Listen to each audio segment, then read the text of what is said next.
Gökçe ile Astroloji kanalına hoş geldiniz efendim. 9-15 Mart haftasına girerken gökyüzü önemli bir değişimin kapısını aralıyor. Son aylarda biliyorsunuz ağır ilerleyen, sürekli ertelenen ya da böyle bir türlü netleşmeyen bazı konular yeniden hareket kazanmaya başladığını hissedebilirsiniz. Bunun en önemli sebebi ne biliyor musunuz? Şans ve büyüme gezegeni Jüpiter'in 11 Mart itibariyle ileri harekete geçmesi. Evet, Kasım ayından beri geri hareketli olan Jüpiter adeta uzun bir uykudan uyanıyor nihayet ve durmuş gibi görünen süreçlere böyle yeniden akış getirmeye başlıyor. Son aylarda birçok kişi hayatının bazı alanlarında böyle ilerleyemediğini, aynı yerde kaldığını, planlarının sürekli ertelendiğini ya da beklediği gelişmelerin bir türlü gelmediğini hissetmiş olabilir. Evet, burada hepiniz kafanızı sallıyorsunuz değil mi? Ben de altını çiziyorum. Gerçekten böyle bir süreçti. İşte bu hafta gökyüzü o bekleyişin artık yavaş yavaş sona ermeye başladığını bize söylüyor. Özellikle büyümek, gelişmek ve hayatında yeni bir sayfa açmak isteyen bu konularda yeniden bir hareket ve cesaret kısmı oluşabileceğini söyleyeyim mi? Evet, söylüyorum. Ancak gökyüzünün verdiği mesaj sadece böyle ilerleme başladı olmayacak. Çünkü Balık burcunda devam eden Merkür retrosu maalesef hala devrede. Şimdi Gökçe Hanım, retro diyorsunuz, gerileme, bir olumsuzluk mu diyeceksiniz? Artık sizler de yavaş yavaş öğrendiniz bu kavramları. Şimdi burada bir açıklık getireyim. Bu bize şu uyarıyı yapar. Evet, bazı kapılar açılıyor ama acele etmek doğru olmayabilir. Yani yine ayağımız frende. Tamam? Gıdım gıdım. Evet, Jüpiter ilerlemeyi teşvik ederken Merkür retrosu da geçmişte yarım kalan konuların tamamlanması gerektiğini bize hatırlatır. İşte bu yüzden bu hafta tamamen yeni başlangıçlardan çok daha önce başlamış fakat hani böyle askıda kalmış yarım işler vardır ya, bunları toparlamak için aslında doğru bir yaklaşım olabilir. Yani şöyle özetle toparlayacak olursam 9-15 Mart haftasının aslında ana teması çok net. Akış yeniden başlıyor evet, ama kontrolsüz bir hızla değil. Gökyüzü bir yandan fırsat kapılarını aralarken diğer yandan da ne diyor biliyor musunuz? Eğer gerçekten ilerlemek istiyorsan önce geçmişte yarım kalanları tamamla, mis gibi. Ondan sonra yoluna bak diyor. Değil mi? Çok da doğru. Hadi gelin şimdi bu haftanın burçlarına bu durumun nasıl yansıyacağına tabii ki ayrıntılı bir şekilde her zaman olduğu gibi birlikte bakalım. Evet sevgili Koç ve yükselen Koç, 9-15 haftası uzun zamandır böyle askıda kalan bazı konuların yeniden hareketlenmeye başladığı bir dönemdesin. Son aylarda özellikle tam olacak gibi ama hani böyle bir türlü ilerleyemediğin meselelerin var ya, işte onlar bu hafta tekrar gündemine gelebilir. Bunun aslında en önemli nedeni ne biliyor musun? 11 Mart itibariyle Jüpiter'in ileri harekete geçmesi. Tamam? Yaşayacağın şeyleri bu kısma bağlarsan çözümü de sanıyorum rahatlıkla bulabilirsin. İş ve para tarafında daha önce konuşulmuş ama böyle netleşmemiş bir konu tekrar açılabilir. Beklenen bir ödeme, bir iş görüşmesi ya da daha önce başvurduğun bir yerden haber alma ihtimalinde var. Jüpiter'in ileri hareket etme dönemi dedim değil mi? Şimdi bu dönem özellikle büyüme ve fırsat konularında hareket getirecek. Ancak yine bir ancakla devam ediyorum. Balık burcunda devam eden o Merkür retrosu var ya, işte gelen habere hemen güvenmek yerine sana ne diyecek biliyor musun? Detayları iyi anla diyecek. Ve tabii ki bu kısım senin için çok önemli. Yani diyecek ki acele kararlar verme, hemen böyle dalıp düşme diyecek. İşte bu yüzden acele karar vermiyoruz. Daha doğru karar verebilmek için kendimize biraz zaman tanıyoruz. Anlaştık mı? Evet, geldik şimdi aşk tarafında. Evet, geçmişten bir iz böyle yeniden ortaya çıkabilir. Diyeceksiniz şimdi. Evet, Balık burcunda da yine belirtmem lazım. O devam eden Merkür retrosu var ya, o eski duyguları ve yarım kalmış konuşmaları maalesef tekrar gündeminize taşıyacak gibi duruyor. Uzun zamandır konuşmadığınız birinin mesaj atması ya da eski bir ilişkinin yeniden aklınıza düşmesi bu süreçte çok mümkün. Aile ve ev konularındaysa taşınma düşüncesi, evle ilgili bir düzenleme ya da aile içinde çözülmemiş bir konu tekrar masaya geliyor bu sürede. Jüpiter'in o hareket kazanmasıyla birlikte bu konuların çözüme yaklaşması tabii ki mümkün gibi görünse de o Merkür retrosu var ya, işte bu nedenle konuşmaların böyle birkaç kez dönüp dolaşması şaşırtıcı olmayacak sizler için. Anlatabiliyor muyum? Hani biz neden bu konunun etrafında dönüyoruz derseniz sebep bu. Bu hafta koçlar için aslında şöyle toparlayacak olursam ana mesajın oldukça net sevgili Koç ve yükselen Koçlar. Hayat yeniden hareketlenmeye başlıyor. Evet, ama Balık burcundaki Merkür retrosu bize ne hatırlatıyor? Önce geçmişte yarım kalanları tamamla ki sonra hızlanabilesin, önüne rahat bir şekilde bakabilesin. Evet, geldim sevgili boğa ve yükselen boğalara. Ay şimdi bir dakika, burada çok detaylı bir yoruma geçmeden önce bir teşekkürüm olacak. Çok özür diliyorum. Hani hep hatırlatma yapıyorum ya böyle virgüller ve noktalar koyarak, ama bu sefer bir teşekkürüm olacak. Evet, güzel bir aileyiz. Gökçeli Astroloji kanalı gerçekten hızlı bir şekilde büyümeye devam ediyor sizlerle birlikte. Tabii ki bütün takipçilerim benim için çok özel ve hepiniz gerçekten benim için çok kıymetli ve değerlisiniz. Ama bu yolculuğumda bana eşlik eden 2 takipçim gerçekten, artık nasıl söyleyeyim, ailemden biri oldular. Bir tanesi sevgili Lütfullah abicim. Gerçekten buradan sana kocaman sevgiler gönderiyorum. Sana, eşine ve kızına. Ve diğer taraftan da sevgili Neslinciğime de teşekkür etmek istiyorum. Neslin gerçekten çok da yerinde oldu. Çünkü kendisi bir boğa burcu ve benim sıkı takipçimdi. Şimdi gerçekten gün içerisinde de birbirimizin haline hatırını sorar hale geldik. Dediğim gibi gerçekten güzel bir aileyiz. Hepinize teşekkür ediyorum ama sevgili Lütfullah abimle Neslinciğime de ayrı bir teşekkürüm var. Onu da buradan paylaşmak istedim. Evet, sevgili boğa ve yükselen boğa, sizlerle devam ediyorum. Boğa ve yükselen boğalar için aslında 9-15 Mart haftası uzun süredir böyle ağır ilerleyen konuların aniden hızlanmasından çok taşların yerli yerine oturmaya başladığı bir dönemi işaret ediyor. Özellikle böyle son aylarda hani karar vermekte zorlandığınız veya biraz daha bekleyeyim dediğiniz konular varsa, ertelediğiniz konular varsa, meseleler varsa, işte bunlar bu hafta maalesef yeniden masaya gelecek. 11 Mart'ta Jüpiter'in biliyorsunuz artık ileri harekete geçmesiyle birlikte öğrendik bu kavramı. Hayatın bazı alanlarında yeniden böyle bir hareket hissi doğacak gibi duruyor. İş hayatında özellikle sorumluluk alanınızla ilgili bazı gelişmeler gündeme gelebilir. Örneğin çalışma düzeninizi değiştirecek yeni bir proje olabilir, görev dağılımında yapılacak bir değişiklik, hani bu gibi konular gündeme gelebilir. Bazı boğalar içinse daha önce böyle gündeme gelmiştir. Fakat hani o dönem uygun değildir, uygun görülmemiştir ya, hani öyle durumlar vardır. İşte bu fikir yeniden değerlendirilebilir. Yani sizin için olumlu bir süreç aslında bu dönem. Ancak Balık burcunda devam eden o klasik Merkür retromuz var ya, burada da sizi tabii ki etkileyecek. Bu hafta duyduğunuz öyle her bilgi hemen netleşmeyebilir. İşte bu yüzden ne yapıyoruz biliyor musunuz? İş kararları için söylenenleri dikkatle dinliyoruz. Bakın sizin için önemli. Dikkatle dinliyoruz. Detayları netleştirmek çok faydalı olacak. Yani detaya inmeden böyle yüzeysel bir hemen tamam deyip de karar vermiyoruz. Ve sosyal çevre açısından da bu hafta oldukça hareketli duruyor. Bir etkinlik, bir toplantı ya da ne bileyim böyle katıldığınız bir ortam sayesinde böyle yeni insanlarla tanışabilirsiniz. Evet, yeni insan tanımak güzeldir. Sizin için de böyle bir hafta. Özellikle farklı alanlarda çalışan kişilerle yapılan sohbetler size böyle yeni bir bakış açısı kazandırabilir. Aşk hayatı, ilişki kısmına da bakalım. Şimdi biraz daha böyle gözlem yapma ihtiyacı ön plana çıkacak, olur mu bu hafta? Bu yüzden ne yapıyoruz? Partnerinizle böyle yapılan konuşmaların böyle birkaç kez üzerinden geçilmesi gerekebilir. Bekar boğalar içinse bu hafta hızlı gelişen bir tanışmadan çok yavaş ilerleyen ama böyle zamanla da gerçekten o güven oluşturacak bir etkileşim ve iletişim oldukça dikkat çekmekte. Hadi toparlayalım sizleri. Genel olarak boğa burçları için bu hafta yavaş ama sağlam ilerleme enerjisi başlıyor. Jüpiter'in o ileri harekete dönmüş durumuysa sizlere şu bakış açısını oluşturacak. Konulara yeniden akış getirebilirsin diyecek. Yani gökyüzü aslında sana bir yandan böyle kapılar açarken diğer yandan da ne yapıyor biliyor musun? Yahu acele etme. Önce planlarını netleştir, sonra hepsi zaten sırasıyla olacak diyor. Evet sevgili ikizler ve yükselen ikizler, bakayım kendim neler yaşayacakmışım bu hafta, değil mi? Şimdi ikizler ve yükselen ikizler için 9-15 Mart haftası sırtınızdaki o ağır yükü böyle bırakıp nihayet dik yürümeye başlamak gibi bir etki yaratıyor. Oh be!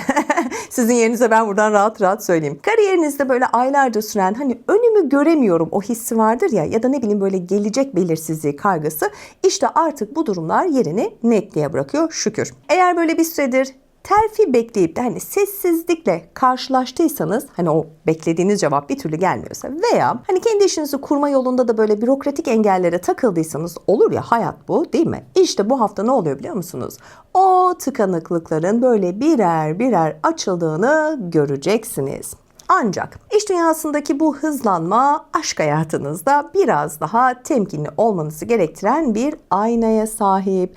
Merkür Retrosu işte tam da bu alanda geçmişin hayaletlerini uyandırıyor. Üzgünüm ama yani buraya başka uygun bir kelime bulamadım. Evet, geçmişin hayaletlerini uyandırıyor. Yani ilişkinizde böyle uzun süredir görmezden geldiğiniz bir mevzu var mı? Varsa partneriniz işte bu hafta ben bunu böyle dememiştim gibi hani biraz böyle kafa karıştıracak diyaloglar içine girebilirsiniz. Benden söylemesi, net olun derim. Bekar ikizler içinse eski bir sevgiliden gelecek beklenmedik bir mesaj veya ortak bir arkadaş ortamında onun adının geçmesi zihninizi bulandırabilir. Haliyle bulandırır yani, değil mi? Böyle bir heyecan hissedersiniz. İşte o duyguyu yaşayacaksınız bu hafta.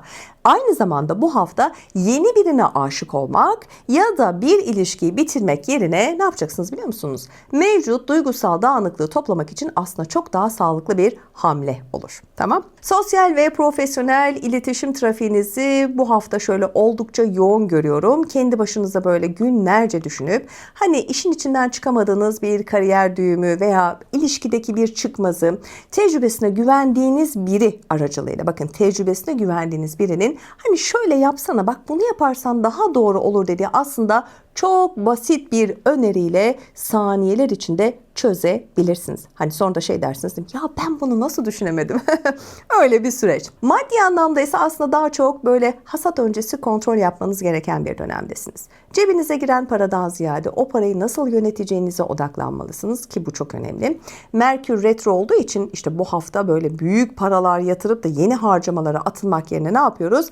Eldeki bütçeyi koruyoruz ve planları revize etmek için tabii ki finansal bir haftadan geçtiğimiz için de haliyle bu kısımda biraz korumak lazım. Özellikle ikizler için bu hafta kariyerin canlandığı, aşktaysa geçmişin kapınızı böyle çaldığı bir eşik. Eğer acele işe şeytan karışır sözünü unutmaz ve fırsatları böyle sakinlikle karşılarsanız Mart ayının bu ikinci yarısında taşların tıkır tıkır yerine oturduğuna gerçekten şahit olacaksınız. Sevgili yengeç ve yükselen yengeçler. Yengeç ve yükselen yengeçler 9-15 haftasında aslında hayata biraz daha böyle geniş bir pencereden bakma ihtiyacının arttığı bir dönemdesiniz, biliyor musunuz? Evet, son zamanlarda böyle günlük düzen, sorumluluklar, aile içindeki konular sizi biraz böyle dar bir çerçeveye sıkıştırdı, değil mi? Böyle hissettiniz. Evet, işte bu hafta zihninizi böyle meşgul eden konuların daha büyük planlarla bağlantılı olduğunu fark edeceksiniz. Ay Gökçe Hanım, çok gizemli konuştunuz diyeceksiniz değil mi?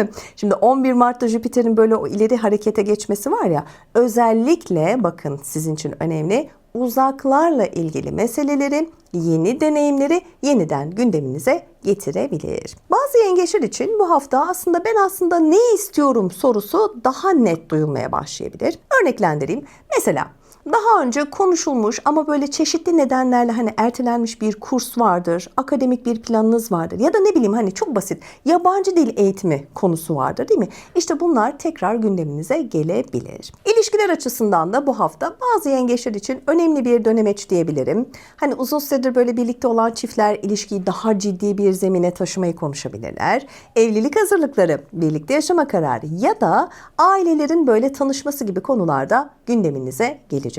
Çocuk sahibi yengeçler içinse çocukların gelişimiyle ilgili yeni bir gündem olabilir. Hani okul seçimi, değil mi? Bir yetenek kursu olabilir ya da ne bileyim çocuğun ilgisini çekecek yeni bir alan bu hafta böyle ev içinde gündeminize gelecek ve konuşacaksınız. Resmi işler ve başvurular tarafında da bakın sizin için bazı hareketlikler var, biliyor musunuz? Özellikle değinmek istiyorum. Başvuru, belge ya da ne bileyim hani sözleşme içeren konularla böyle ilerleme yaşanabilir. Ancak bak burada bunu unutmamak lazım. Balık burcunda devam eden o Merkür retromuz var ya, işte bu nedenle belgeler, tarihler, yazışmalar bak bu süreçte çok dikkatle kontrol edilmelidir. Ben demiyorum, gökyüzü söylüyor ama ben de altını çiziyorum. Küçük görünen bir detayın hani sonradan süreci yeniden düzenlemeye gerektireceği durumlar doğurabileceği için, wow, ne cümle kurdum. O yüzden bu süreçte bir değil 2 kez düşünüyoruz. Öyle karar verip ona göre imza atıyoruz.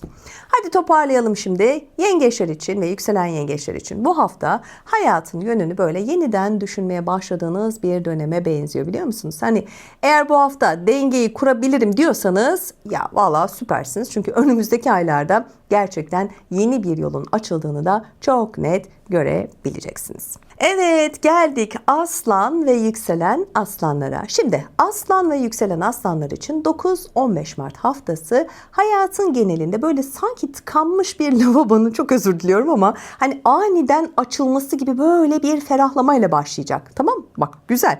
Ya belki kurmuş olduğum cümle biraz abes kaçmış olabilir ama tam tanımı ve ifadesi bu. Özellikle 11 Mart'ta Jüpiter'in böyle ileri harekete geçmesi sizin için uzun zamandır böyle askıda bekleyen gelecek planları ve umut konularını yeniden canlandırıyor. Son birkaç aydır böyle neye niyet ettiyseniz hani bir yerlerde bir sıkıntı oldu değil mi? Bir eksik çıkmış ya da ne bileyim böyle hani hevesinizin hani kursağımızda kaldığı durumlar var ya, bunlar olmuş olabilir, tamam mı? Şimdi ise o ağır havanın dağılacağını söylesem evet, kendinizi böyle yeniden taze bir başlangıcın eşiğinde bulabilirsiniz. Bu hafta sizin için yine aslında hani oldukça iyi bir enerji taşıdığını da böyle belirtmek isterim. Hani şu ana kadarki burçlarda böyle genel hava biraz belirsizlikti, umutsuzluklar vardı değil mi? Sıkıntılar vardı ama sizin için hani genel olarak aslında iyi bir enerji taşıyor bu hafta. Mesela aylardır taşınmayı mı düşünüyorsun? Uygun evi bulamadın mı? Ya da ev sahibiyle anlaşamadın değil mi?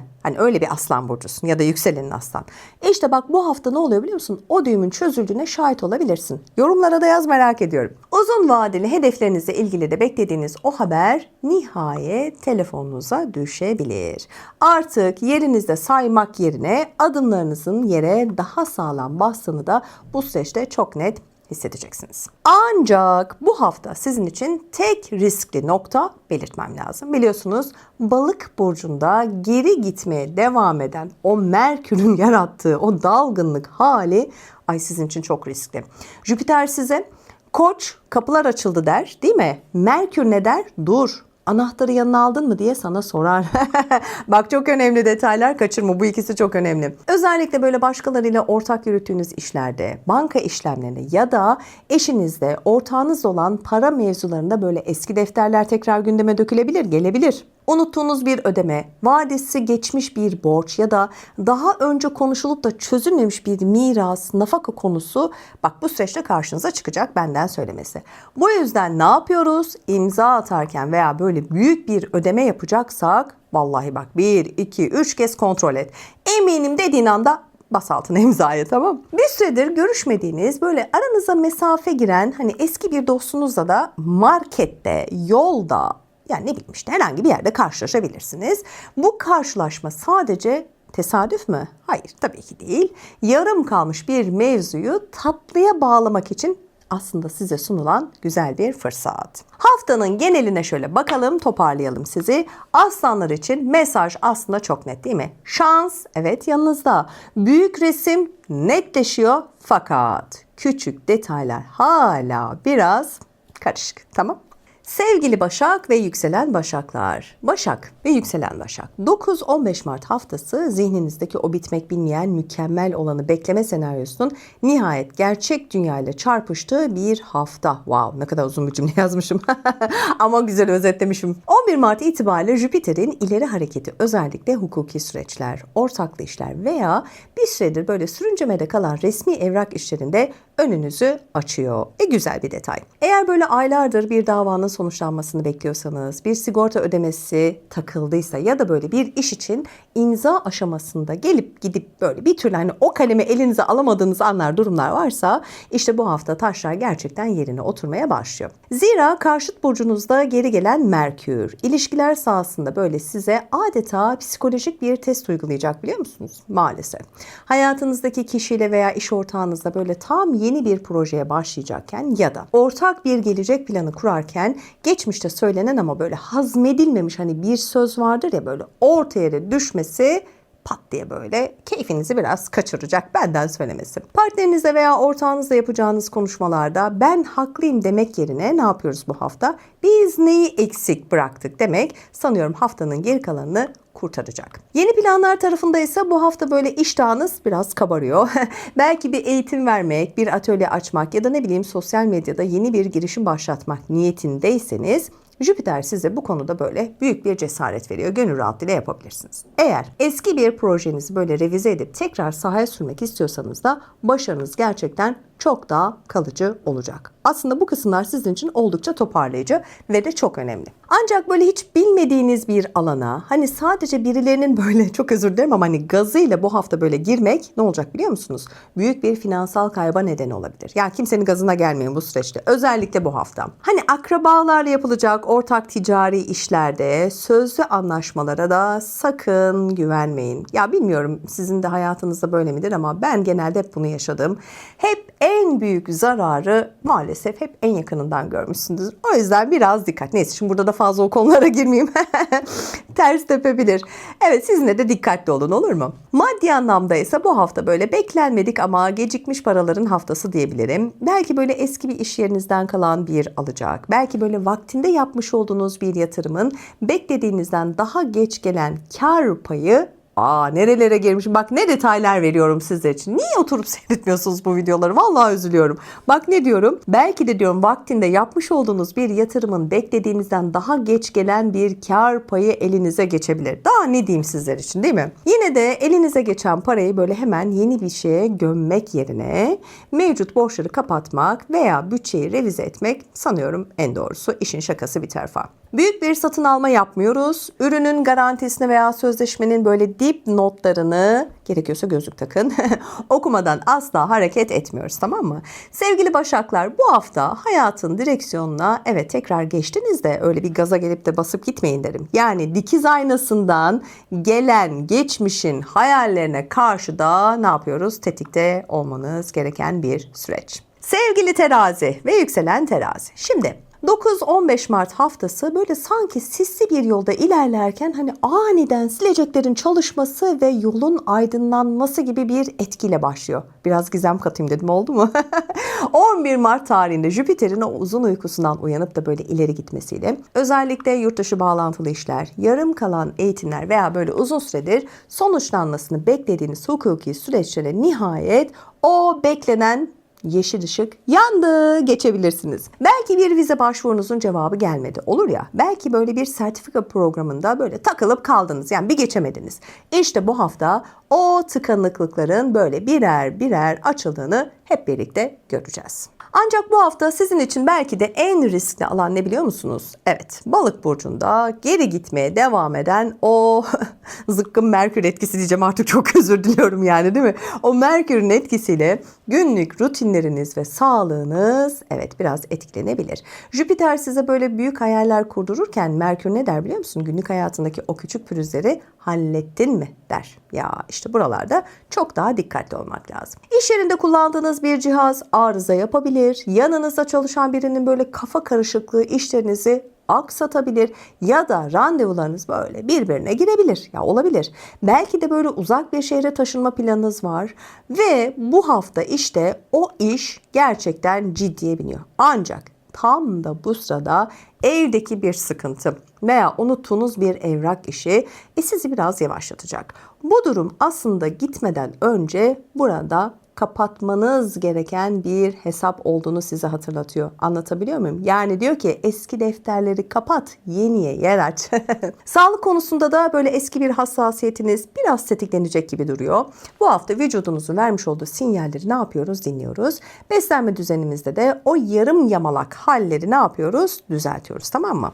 Yoksa biraz sıkıntı yaşayabilirsiniz. Sosyal çevrenizde ise böyle daha çok akıl danışılan kişi konumunda olabilirsiniz. Bak bu güzel sizler için. Bir dostunuzun ya da kardeşinizin hayatındaki bir düğümü çözmek için sizin böyle bakış açınıza ihtiyaç duyulabilir. Evet sevgili terazi ve yükselen teraziler. Şimdi sizi şöyle genel anlamda toparlayacak olursam bu hafta ufuktaki büyük fırsatların aslında netleştiği hatta ayağınızın altına geldiği bir süreç diyebilirim. Ama hani ayağınızın altına gelen bu küçük taşlara böyle dikkat etmeniz gereken bir zaman dilimi olduğunu da hatırlatmam lazım. Aman ne olacak ben o minicik minicik taşların üzerinden yürür giderim dersen çok daha dikkatli ve temkinli ol olur mu? Sevgili akrep, yükselen akrep. Evet, sizin için 9-15 Mart haftası özellikle aşk hayatınızda, çocuklarla ilgili konularda veya yaratıcı projelerinizde hani o meşhur şansım kapalı hissi nihayet dağılıyor. Ay şansım açılıyor. Evet, eğer böyle bir süredir hayatın tadını alamıyor gibiyseniz ya da böyle bir hobinizi işe dönüştürmek isteyip de sürekli hani engellerle karşılaştıysanız bu hafta ne oluyor biliyor musun? O kapıların böyle sonuna kadar, ardına kadar aralandığını göreceksin desem, evet çok ciddi söylüyorum. Ama hemen böyle değil mi? Bir parmak bal çalıp hemen arkasından da bir ama ve ancak deyip olumsuz bir cümleyle başlıyorum. Bu hafta sizin için asıl mesele ne biliyor musun?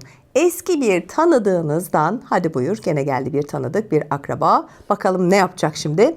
Eski bir tanıdığınızdan gelen bir mesaj ya da böyle yıllar önce yarım bıraktığınız bir kursu tekrar gündeminize getirebileceğini de söyleyeyim. Ters köşe yaptım burada. Evet, bu durum bir risk değil. Aksine kalbinizdeki o pürüzleri temizlemek için aslında sunulmuş çok güzel bir fırsat. Eğer bu hafta eski mevzular önünüze gelirse gelsin, onlardan kaçmıyorsunuz. Kaçmak yerine o düğümü bu kez doğru bir iletişimle çözeceksiniz. Buna inanın. Bu hafta böyle bir tatil planı yaparken veya kendiniz böyle bir ödül vermek isterken son anda çıkan hay aksi teknik aksaklıklar sizi biraz yavaşlatacak. Yani nereden çıktı şimdi bu diyebilirsiniz. Evet, biletlerin karışması, rezervasyon hataları ya da böyle yanlış anlaşılan bir buluşma saati canınızı sıkmasın. Ya olur böyle şeyler, halledersiniz. Vardır bunda da bir hayır değil, olur mu? Gökyüzü size ne diyecek biliyor musun bu süreçte? Biraz yavaşla. Tadını çıkararak ilerle. Evet, nereye koşuyorsun öyle acele acele? Özellikle çocuk sahibi olmayı düşünen ya da çocuğuyla ilgili bir süreci böyle yöneten akrepler varsa geçmişte konuşulmuş ama böyle havada kalmış kararlar bu hafta artık netlik kazanıyor. Maddi anlamda ise bu hafta böyle keyfi harcamalar konusunda kendinizi frenlemeniz gerekecek. Jüpiter'in verdiği o büyük iyimserlikle böyle dünyaya bir kere geliyoruz diyerek bütçenizi aşan harcamalar yapma eğiliminde olabilirsiniz. Mesela pahalı elektronik eşyalar almak yerine ne yapmanız lazım? Eldeki parayı korumak lazım, tamam mı? Hani geçmişten gelen alacakların peşine düşmek sanıyorum çok daha kârlı olacak. Önce şunları bir topla, sonra ne yapacaksan yap, olur mu?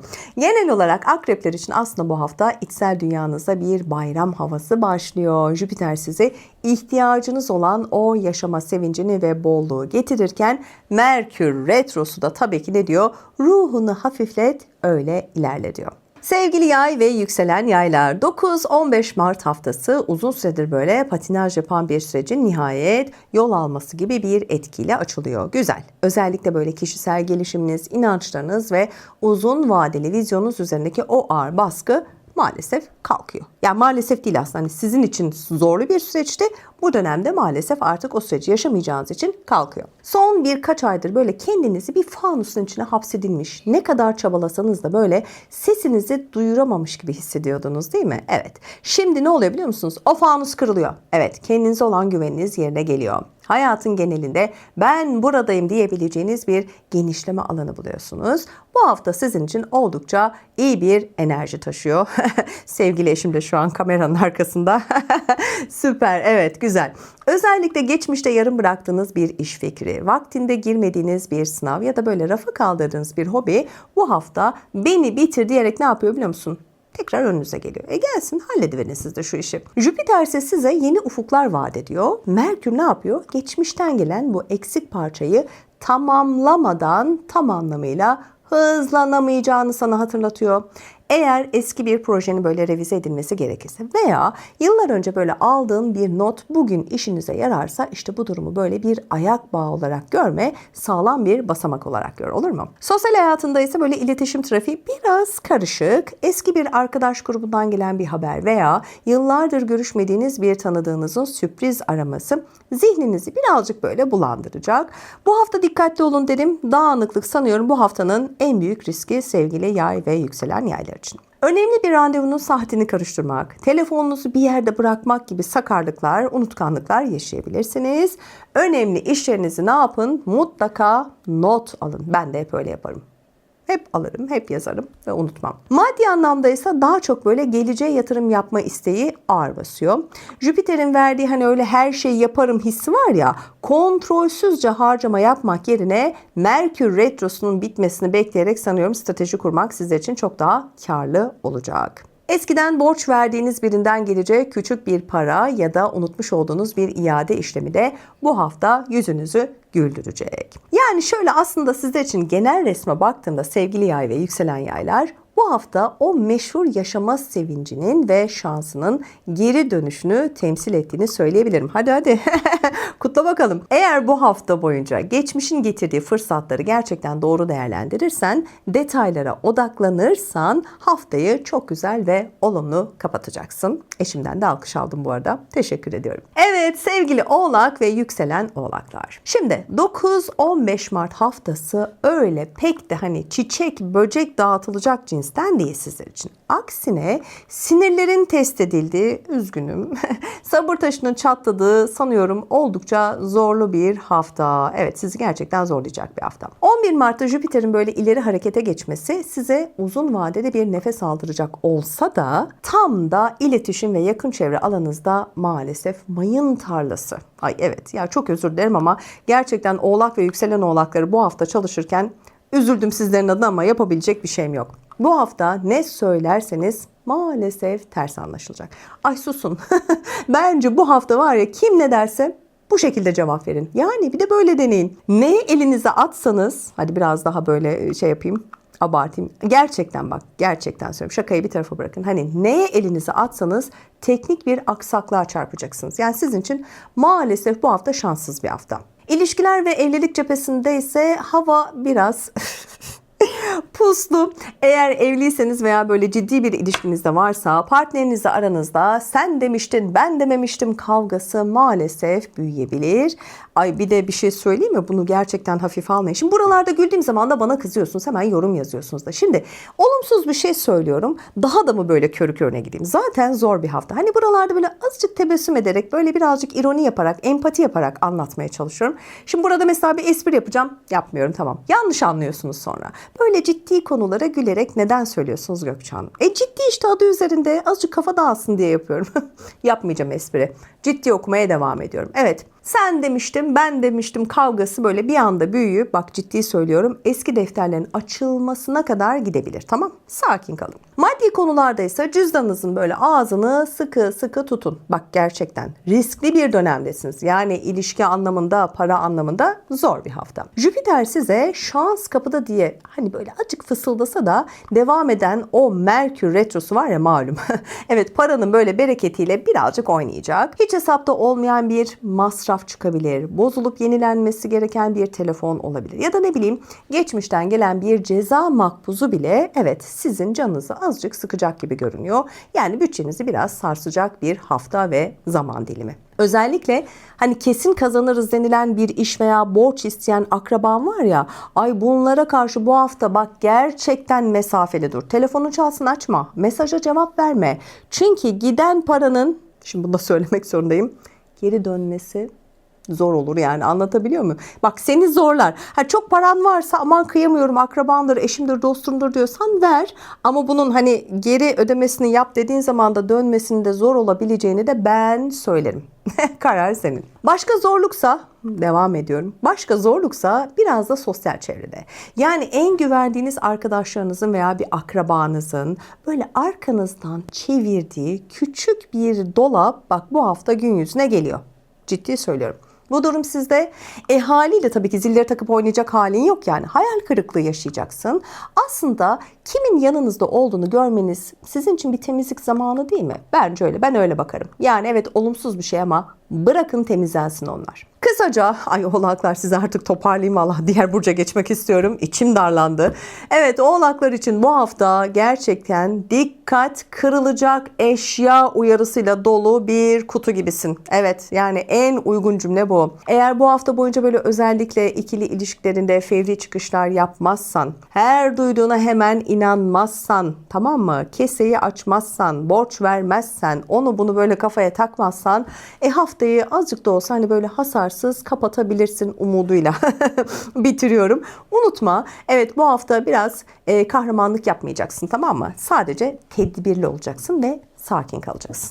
Evet sevgili kova ve yükselen kovalar, 9-15 Mart haftası bir yandan fırsatların kokusunu aldınız ama diğer yandan da attığınız adımları biraz daha dikkatle kontrol etmeniz gereken önemli bir dönem. Özellikle iş, kazanç ve üretim alanında böyle yeni bir hareket getirebilir size bu hafta. Kendinizi göstermek, yaptığınız işi büyütmek ya da yeni bir teklif değerlendirmek isteyebilirsiniz. Özellikle teknik veya böyle üretim gerektiren işlerde çalışan kovalar varsa bu hafta böyle küçük ayrıntılar büyük sonuçlar doğurabilir. Yani nedir? Bir dosya, bir görsel gibi. Anlatabiliyor muyum? Böyle şeyleri düşünün. Hani her şeyin son halini tekrar tekrar kontrol etmek sizler için çok faydalı olacak. Bazen aslında çok iyi giden bir iş sadece gözden kaçan küçük bir ayrıntı nedeniyle yeniden düzenlemek zorunda kalabilirsiniz. Şimdi anladınız mı neden birkaç kez daha kontrol etmeniz gerektiğini? Maddi konularda ise bu hafta sanıyorum duyguların kararları etkileyebileceği bir dönem. Yani geçmişte vermiş olduğunuz emeğin yeterince takdir edilmediğini düşündüğünüz durumlar böyle bir anda aklınıza gelir mi? Gelir. Hele bu süreçte hepten gelir. Bir başkasının böyle sizin ortaya koymuş olduğunuz fikirden faydalandığını öğrenmek haliyle insanı biraz enayi yerine koymuş gibi hissettir. Çok özür dilerim ama bu halde tabii ki can sıkar. Böyle anlarda ne yapmak lazım biliyor musunuz? Ben öyle yapıyorum. Tepkisel davranmam. Asla. Sakin kalırım. O bizim için daha doğru bir kararı vermemiz için aslında çok iyi ve klasik bir yöntemdir ama yapabilene tabii ki. Dijital ortam ve iletişim tarafında da sanıyorum dikkatli olmak iyi olacak. Özellikle böyle eski bir mesaj, geçmişte yazılmış bir yorum ya da böyle uzun zaman önce paylaşılan böyle bir içerik yeniden gündeme gelebilir. Yani bu aralar böyle sosyal medyada bir şeyler paylaşırken böyle hikayelerinizi, storylerinizi atarken hani şöyle bir dönün bakın, olur mu? Hani gözden kaçan detaylar sonradan canınızı sıkmasın. Çünkü bu durum evet büyük bir sorun yaratmak zorunda değil tabii ki. Yani bu paylaşım ne olabilir ki ya da bir mesaj, evet, ama bazı yanlış anlaşılmalara neden olacağı için sonrasında sıkıntı olur. Benden söylemesi. İşte bu yüzden özellikle İş yazışmaları. Bak bu çok önemli ve sosyal medya paylaşımlarında daha güçlü bir dil kullanmak sanıyorum işleri kolaylaştıracak. Tamam. Özetle sevgili kova ve yükselen kovalar, bu hafta fırsatların aslında tamamen kapalı olduğu bir dönem değil sizler için. Tam dersine bazı kapılar aralanıyor. Tam olarak açılmasa da aralanıyor. Ancak Jüpiter'in getirmiş olduğu o büyüme hissiyle tabii ki hızlı hareket etmek isteyeceksiniz her zaman olduğu gibi. Ama ne yapacağız bu süreçte? Olabildiğince sabırlı ve dikkatli olacağız, tamam mı? Bu haftayı sorunlarla değil de tecrübe kazanarak kapatacaksınız. Anlatabiliyor muyum? Özetle bu. Ve geldik son burcumuza sevgili balık ve yükselen balık. 9-15 Mart haftası sahnede sizin olduğunuz ama ışığın bazen gözünüzü böyle kamaştırdığı bir dönem gibi çalışıyor. Güneş hala burcunuzda ilerlediği için dikkatler üzerinizde olabilir. Güzel. İnsanlar sizden aslında karar bekliyorlar biliyor musunuz? Üstelik 11 Mart'ta Jüpiter'in böyle ileri harekete geçmesi özellikle ev, yaşam düzeni ve aile ile ilgili planlarda aslında bir hareket yaratacak. Uzun zamandır böyle konuşulan yaşam alanınızı böyle değiştirme düşüncesi yeniden gündeminize geliyor. Evet, bu aralar farkında mısınız? Burçlarda çok fazla öne çıkıyor. Demek ki herkes bulunduğu yerde bir şekilde mutsuz hissediyor kendini. Yeni bir hayat, yeni bir düzen kurmak istiyor. Hepinizin hakkında hayırlısı olsun. Evet, bazı balıklar için aile içinde çözülemeyen bir meselede nihayet ilerleme sağlanacak. Ancak Merkür'ün hala böyle burcunuzda tabii ki o retro olması sebebiyle bu hafta zaman zaman böyle kendinizi biraz, nasıl söyleyeyim, dağınık hissedebilirsiniz. Evet, daha doğru bir ifade. Söylemek istediğiniz şey başka, ağzınızdan çıkan cümle başka olabilir. Özellikle randevular, görüşmeler ve resmi başvurular konusunda tarihleri, bilgileri ne yapıyoruz? Dikkatlice kontrol ediyoruz. Bu bizim için çok önemli olacak. Anlaştık mı balık ve yükselen balıklar? İş ve günlük yaşam tarafına da bakalım. Bazı balıklar için böyle beklenmedik bir yoğunluk oluşabilir biliyor musunuz? Hani üst üste gelen sorumluluklar, son dakika çıkan işler hiç de sevmezsiniz. Ya da başkalarının böyle size danışmak istediği konular böyle gününüzü oldukça hareketli hale getirebilir. Evet, bu durum ilk başta size yorucu gelebilir. Böyle de görünebilir. Haklısınız. Ama sizin ne kadar güvenilir biri olduğunuzu gösteren bir süreç değil mi? Karşı taraf böyle görüyor sizi. Bu sizin için aslında olumlu bir şey. Aşk tarafına ve ilişkiler kısmına da bakalım. Duygular biraz daha böyle hassas çalışabilir. Zaten yapı itibariyle olabildiğince duygusal ve hassassınız. Geçmişte konuşulmuş bazı meseleleri böyle tekrar gündeme getirebilir. Partnerinizle aranızda böyle küçük bir yanlış anlaşılma büyüyebilir. Ne yapıyoruz? Sakin kalıyoruz. Açık ve net bir şekilde konuşuyoruz. Meseleler zaten bu şekilde çok hızlıca çözülecektir. Emin olabilirsiniz. Bekar balıklar. Bu hafta tanışmalar biraz karmaşık. Öyle çıktı, bilemiyorum. Yani biraz karmaşık ilerleyecek. Hani biriyle konuşurken böyle tam olarak ne hissettiğinizi anlamak zaman alabilir. Acele karar vermiyoruz. Bu haftanın belki de sizler için en genel mesajı ne biliyor musun? Oldukça basit aslında.